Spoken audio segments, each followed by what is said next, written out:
नमस्कार दोस्तों, आज फिर आपका स्वागत है क्रॉन इमिग्रेशन के यूट्यूब चैनल पर। तो आज ये हमारा सेकंड पार्ट है स्टडी इन स्कैंडिनेवियन कंट्रीज या नॉर्डिक स्टेट्स। तो दो कंट्री मैंने ऑलरेडी कवर कर दी हुई हैं। डेनमार्क के बारे में मैंने डिस्कशन की थी, स्वीडन के बारे में डिस्कशन की थी। जिन्होंने हमारा फर्स्ट पार्ट नहीं देखा है तो मेरे चैनल को ब्राउज करके देख सकते हैं। फर्स्ट पार्ट के अंदर मैंने बहुत ही इंपॉर्टेंट इन्फॉर्मेशन शेयर की थी इन दो कंट्रीज के बारे में। तो मैंने कहा था कि वीडियो बहुत लंबी बन जाती है, तो इसलिए मैं ये सेकंड पार्ट में अनदर जो दो कंट्रीज हैं वो कौन सी हैं, जो फिनलैंड और नॉर्वे, इसके अंदर मैं कवर करूंगा। आप स्वीडन के बारे में मैंने एक आपको स्कॉलरशिप के बारे में नहीं बताया था लास्ट वीडियो में। अगर आप वहां से स्कॉलरशिप भी लेना चाहते हैं तो आप स्कॉलरशिप के लिए भी एलिजिबल हैं।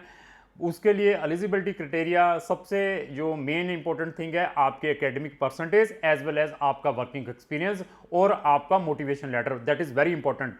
तो आप स्वीडन गवर्नमेंट से, स्वीडन यूनिवर्सिटीज से, जो वहाँ की पब्लिक यूनिवर्सिटीज़ हैं, अप टू 70% स्कॉलरशिप ले सकते हैं। सितंबर जो मेजर इनटेक है वो बहुत जल्द स्कैंडिनेवियन कंट्रीज के ओपन होने वाले हैं। आज से ही आपको तैयारी करनी पड़ेगी, क्योंकि बहुत सारी फॉर्मेलिटीज़ करनी पड़ती है, कुछ ट्रांसक्रिप्ट्स मंगाने पड़ते हैं, कुछ रेफरेंसेज आपकी रिस्पेक्टिव जो कॉलेज या यूनिवर्सिटीज़ है उनको डायरेक्टली रिस्पेक्टिव कंट्रीज़ की यूनिवर्सिटीज़ को भेजने पड़ते हैं।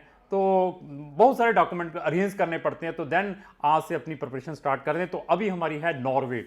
स्कैंडिनेवियन कंट्रीज के अंदर नॉर्वे एक ऐसी कंट्री है जहां पर आज की डेट में भी नॉर्वे गवर्नमेंट इंटरनेशनल स्टूडेंट से कोई भी ट्यूशन फीस चार्ज नहीं कर रही। लेकिन नॉर्वे में अगर आपने एडमिशन लेनी है तो आपके एकेडमिक शुड बी गुड, मतलब आपकी जो परसेंटेज है 65% से कम नहीं होनी चाहिए।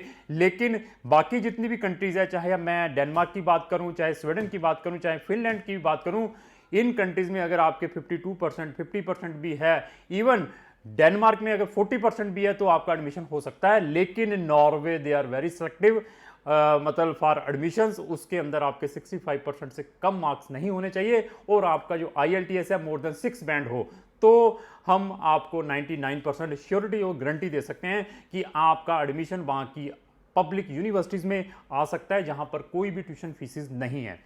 तो बट नॉर्वे के अंदर एक और रिक्वायरमेंट है। वो रिक्वायरमेंट क्या है कि बच्चे ने अपने लिविंग एक्सपेंसेस हैं वो साथ में कैरी करने हैं। जैसे मैं कनाडा की बात करूं, वहाँ पे GIC खुलता है। जर्मनी की बात करूं, वहाँ पे ब्लॉक्ड अकाउंट खुलता है। तो न्यूजीलैंड की बात करूं तो वहाँ पे FTS चलता है। इसी तरीके से अगर हम नॉर्वे की बात करें तो वहाँ पर स्टूडेंट डिपॉजिट जिसको कहते हैं वो देना पड़ता है। रिस्पेक्टिव यूनिवर्सिटी के अकाउंट में आपने अपने living expenses before visa university के अकाउंट में भेजने हैं। 12 लाख से लेकर 14 लाख तक के ये फंड रहते हैं जब आपने यहाँ से अपना रेजिडेंसी परमिट अप्लाई करना है। तो इन तीनों कंट्रीज में सबसे जो फास्ट कंट्री है उसको हम बताएंगे Sweden. They are very fast either for admission और आइदर फॉर वीज़ा जो आपको यहाँ पे रेजिडेंसी मिलनी है। They are very very specific about their deadlines. उन्होंने अगर बता दिया कि आपका एडमिशन 4 अक्टूबर को आएगा तो then they will 100% send your admission in 4 October. अगर वहाँ की इमिग्रेशन ने बता दिया कि आपका डिसीजन विद इन 2 वीक्स के अंदर देंगे, वो 2 वीक से भी एक दिन ऊपर नहीं लेंगे, उससे पहले भेज देंगे। They are very fast. उसके बाद है डेनमार्क। डेनमार्क भी बहुत फास्ट है वीज़ाज के लिए, बट स्वीडन फर्स्ट नंबर पे है, सेकंड नंबर पर है डेनमार्क और थर्ड नंबर पे है नॉर्वे, फोर्थ नंबर पे है जो लेजी सबसे ज़्यादा वो फिनलैंड है। फिनलैंड बहुत लेजी है for giving the residency permit. तो नॉर्वे में जब आपका एडमिशन आ जाता है तो यहाँ से हमें ऑनलाइन रेजिडेंसीज अप्लाई करनी पड़ती है ये चारों कंट्रीज़ की। उसके अंदर नॉर्वे में क्या है स्पेसिफिक कि आपके जो भी है फंड सब कुछ जो आ जाता है तो उसको हम ऑनलाइन अप्लाई कर देते हैं। तो नॉर्वे गवर्नमेंट भी विद इन 4 to 6 वीक के अंदर आपका डिसीजन दे देती है आपकी रेजिडेंसीज के ऊपर।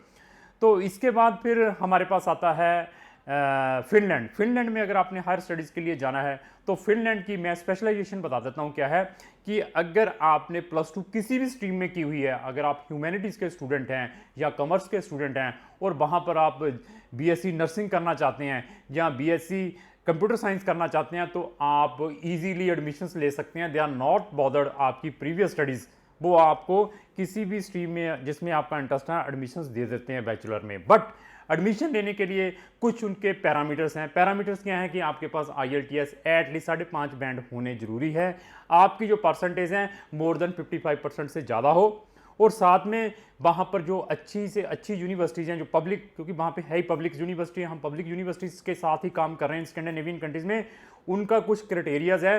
कुछ यूनिवर्सिटीज़ आपकी स्काइप इंटरव्यूज़ लेती है, कुछ यूनिवर्सिटीज़ आपका इंट्रेंस एग्जाम्स लेती हैं। इंट्रेंस एग्जाम्स के लिए वो डिफरेंट लोकेशन पे अपने सेंटर्स बनाती हैं। इवन इंडिया में गुड़गांव में उनके सेंटर बनते हैं अगर आपने वहाँ पर एडमिशन लेना है अच्छी यूनिवर्सिटीज़ में। कुछ यूनिवर्सिटीज़ तो आपको स्काइप के ऊपर ही आपके डॉक्यूमेंट असेस करने के बाद एडमिशन दे देती है, लेकिन बच्चा कहता है कि मैंने ये इसी स्पेसिफिक यूनिवर्सिटीज़ के अंदर जाना है, तो उसका क्राइटेरिया चेक करने के बाद मैं आपको बता दूंगा कि आपके लिए एंट्रेंस एग्जाम रिक्वायर्ड है या आपकी स्काइप इंटरव्यू रिक्वायर्ड है, क्योंकि कुछ यूनिवर्सिटीज़ आपको सैट के साथ भी एडमिशन्स प्रोवाइड कर देती हैं अगर आपने सैट भी इंडिया से किया हुआ है। इवन मैं हर एक वीडियोज़ में बार बार बता रहा हूँ कि अगर आप +2 स्टूडेंट हैं, शेंगन की अच्छी से अच्छी कंट्री में जाना चाहते हैं, वहाँ से BBA करना चाहते हैं या BTech करना चाहते हैं, जैसे बेल्जियम हो गया, इटली हो गया, स्पेन हो गया, स्विट्ज़रलैंड हो गया, तो मैं हर एक बच्चे को हाथ जोड़कर रिक्वेस्ट करता हूँ कि वो इमीडिएटली अपने IELTS की प्रिपरेशन करें और सैट का 100% एग्ज़ाम दे, तो मैं 100% आपका वहाँ से पब्लिक यूनिवर्सिटीज़ में एडमिशन करवा सकता हूँ। हाँ, विदाउट सैट से आते हैं तो फिर हमारे पास लाटविया, लिथुनिया, एस्टोनिया, चेक रिपब्लिक, हंगरी, इस सारी कंट्रियाँ मिलेंगी। अगर आप कहते हैं कि मैंने ये स्पेसिफिक कंट्री में जाना है, आप हमें कॉन्टैक्ट करें, क्योंकि हम क्लोजली 26 कंट्रीज़ के साथ वर्क कर रहे हैं। और फिनलैंड के अंदर मैं एक और खासियत बता दूं कि फिनलैंड अगर आपने मास्टर प्रोग्राम में जाना है then they are very specific, वो आपकी प्रीवियस स्टडी को फिर कोरिलेट करते हैं कि अगर आपने BSc नर्सिंग में की हुई है तो अभी चाहते हैं कि मैं कंप्यूटर साइंस करूं, फिर आप नहीं कर पाएंगे, फिर आपको जो मास्टर डिग्री है नर्सिंग से रिलेटेड ही वो एडमिशन्स देंगे, कोई भी मेडिकल रिलेटेड प्रोग्राम में एडमिशन्स देंगे। लेकिन after +2 they are not specific. जिन बच्चों का ड्रीम्स रहता है कि सर मैंने तो +2 ह्यूमैनिटी से की हुई है या कॉमर्स से की हुई है, मेरा ड्रीम ये है कि मैं आगे अपनी जो बैचलर डिग्री है वो कंप्यूटर में करूं, वो अपना ड्रीम अपना फिनलैंड में फुलफिल कर सकते हैं। तो फिनलैंड में हमारे पास बहुत सारी यूनिवर्सिटीज़ हैं जहां पर हम आपका एडमिशन ऑर्गेनाइज करवा सकते हैं। फिनलैंड के अंदर सबसे ज़्यादा प्रॉब्लम क्या है? फिनलैंड में जो अभी 3 या 4 साल का हमारे पास जो डाटा आया है, जो क्वेरीज आ रही हैं, बहुत सारे बच्चों की रिजेक्शंस आई हैं, पंजाबी और हरियाणा के स्टूडेंट्स स्पेशली। कारण क्या है कि विदाउट IELTS उन्होंने एडमिशन ले लिया। एडमिशन के बाद बच्चे को कोई इंटरव्यू में पता नहीं लग रहा है, ना इंग्लिश आ रही है ना कुछ है, इवन उनके पास डॉक्यूमेंटेशन नहीं है फंड दिखाने के लिए, क्योंकि फिनलैंड बहुत स्पेसिफिक है।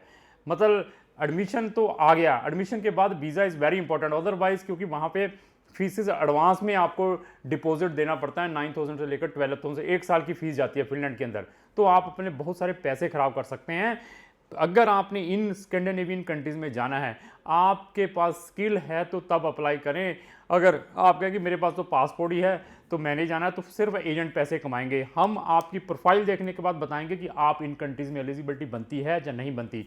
फिनलैंड में सबसे ज़्यादा जो प्रॉब्लम है वो है आपकी रेजिडेंसी परमिट, क्योंकि उसके लिए वो 90 दिन 3-3 महीने लगाती हैं वहाँ की गवर्नमेंट, और processing time it is very slow है उनका रेजिडेंसीज़ के लिए। अगर मैं अनदर स्कैंडिनेवियन कंट्रीज़ की बात करूँ, क्योंकि इसको मैंने 4th नंबर पर रखा है स्कैंडिनेवियन जितनी भी कंट्रीज़ हैं, तो वहाँ पर they are very selective for the funding बहुत इंपॉर्टेंट है। वो 3 महीने पुराने फंड देखते हैं विद सोर्स ऑफ इनकम, ये फंड कहाँ से जनरेट हो रहे हैं। आपके फादर अगर कोई जॉब कर रहे हैं तो income tax return, salary slips, अगर बिजनेस कर रहे हैं उसके पेपर, अगर आपके फादर कोई एग्रीकल्चरिस्ट है तो उसकी फर्दें, जे फॉर्म, जहाँ तहसीलदार से लेटर, ऐसे document it is very important when applying the visa of Finland. अभी क्वेश्चन आता है कि क्या फिनलैंड में स्पाउस और डिपेंडेंट बच्चे जा सकते हैं? 100% जा सकते हैं विदाउट एनी प्रॉब्लम, बट उनके लिए भी कुछ सिस्टम है। साथ में अगर एप्लीकेशन लगाएंगे तो मैक्सिमम चांसेस है रिजेक्शन के। जब स्टूडेंट का वीज़ा आ जाता है उसके बाद अगर आप एप्लीकेशन लगाते हैं तो मैक्सिमम चांसेस है कि इस डिपेंडेंट स्टूडेंट और स्पाउस को वीज़ा मिल जाए।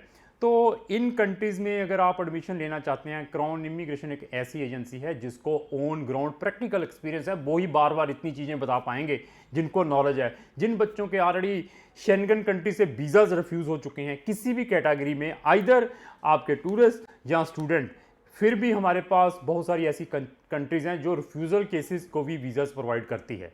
बट उसके अंदर फिर मैंने इंटरोगेशन लगा दी है, बट आपकी प्रोफाइल कैसी है? प्रोफाइल अगर अच्छी है तो मैक्सिमम चांसेस है आपको मैं कंट्री सजेस्ट कर सकता हूं कहां पर आप अपना वीज़ा डालें, यहां से वीज़ा आने के चांसेस हो। क्योंकि हमने बहुत सारी कंट्रीज़ में ऐसे केसेस डाले हैं जहां पर बच्चे की 2-2 बार रिफ्यूज़ल है। इवन वो बच्चे जो यूके से डिपोर्टेड होकर आए हुए हैं उनको भी शेंगन के हमने वीज़ाज दिलवाए हैं स्टूडेंट्स के। बट प्रोफाइल चेक करने के बाद ऐसा नहीं है सिर्फ उसके बाद पासपोर्ट फ़ोटो है और 10वीं पास है, वो बच्चे हमें बिल्कुल कॉन्टैक्ट ना करें, उनका कुछ नहीं हो सकता। जिन बच्चों के पास एजुकेशन है या IELTS है तो वो इमीडिएटली क्राउन इमिग्रेशन से संपर्क करें। एज देयर इज नो बार, 45 साल तक के भी स्टूडेंट्स को हम वहाँ की यूनिवर्सिटीज़ में एडमिशन करवा सकते हैं और यहाँ से बच्चा इजीली वीज़ा भी ले सकता है। बट आपकी प्रोफाइल अगर अप्रोप्रिएट है तो क्राउन इमिग्रेशन एक ऐसी एजेंसी है जो आपको बिल्कुल ट्रुथफुल इंफॉर्मेशन बताएगी, डिसीजन आपका रहेगा। हमारी कोई भी बैड इंटेंशन नहीं है कि सिर्फ हम केस रजिस्ट्रेशन के चक्कर में रहते हैं। हम महीने में 5 केस ही लेते हैं लेकिन 5 का हम रिजल्ट्स प्रोवाइड करते हैं। जो हमारा वीज़ा या एडमिशन का जो सक्सेसफुल रेट है वो मोर देन 90% है जब हमने केस ले लिया। ऐसा नहीं है कि केस लेकर चुप करके रख दिया, बच्चे को बहाने मार रहे हैं, कर रहे हैं, कुर रहे हैं, ऐसा कुछ नहीं है। डिले हो सकता है, डिले का कोई कारण हो सकता है, रिजेक्शन आ सकती है। जब भी हमने आपका केस, जब भी हम अप्लाई करते हैं, हम 3 कंट्रीज़ को लेकर चलते हैं। अगर मैंने स्वीडन में आपका केस डाला है तो 2 कंट्री में बच्चे को और ऑप्शंस बताता हूं कि आपका टाइम वेस्ट ना हो, हमारा टाइम वेस्ट ना हो। अगर वहां से भी आपका एडमिशन आ जाता है तो हम डिसाइड करेंगे कि कहां पर आपका वीज़ा डालें प्रोफाइल देखने के बाद। तो लास्टली मेरी यही रिक्वेस्ट है कि अगर आपकी शेंगन कंट्री से रिलेटेड कोई भी क्वेरी है तो आप इमीडिएटली क्राउन इमिग्रेशन के किसी भी नियर बाई ऑफिस से संपर्क करें। जिस स्क्रीन के ऊपर जो मेरा नंबर चल रहा है 97 वो डायरेक्टली उसका व्हाट्सअप मैं एक्सेस करता हूं। अगर मुझसे कोई ओपिनियन लेना चाहते हो तो डायरेक्टली आप अपना वहां पर मैसेज भेजें, मैं इमीडिएटली उसकी रिप्लाई करूंगा। लास्ट में मेरी यही रिक्वेस्ट है कि अगर आपको ये मेरी वीडियो अच्छी लगती है उसको लाइक एंड शेयर करना ना भूलें। Thank you.